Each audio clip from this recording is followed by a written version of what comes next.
हुकूमत मुखालिफ तहरीक को नई रूह कैसे फूके, जद्दोजहद को नया वलवला कैसे दें। पीडीएम में शामिल जमातों ने नई मनसूबाबंदी के लिए दोबारा सर जोड़ने का फैसला कर लिया। फजल रहमान की ज़ेर सदारत इजलास 11 अक्टूबर को होगा।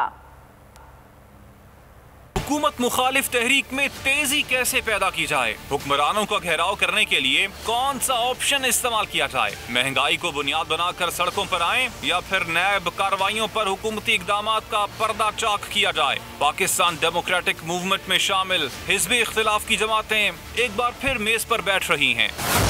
हुकूमत मुखालिफ सोच विचार के लिए बैठक पीडीएम सरबराह मौलाना फजल रहमान की ज़ेर सदारत 11 अक्टूबर को होगी।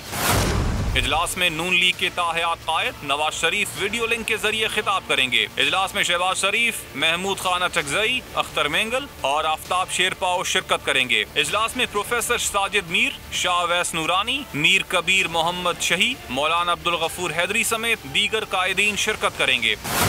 इजलास में मुल्क गिर एहतजाज को हतमी शक्ल देने के साथ साथ स्टीयरिंग कमेटी की सिफारिशात का भी जायजा लिया जाएगा। सब्सक्राइब करें और बेल दबाएं ताकि कोई खबर रह न जाए।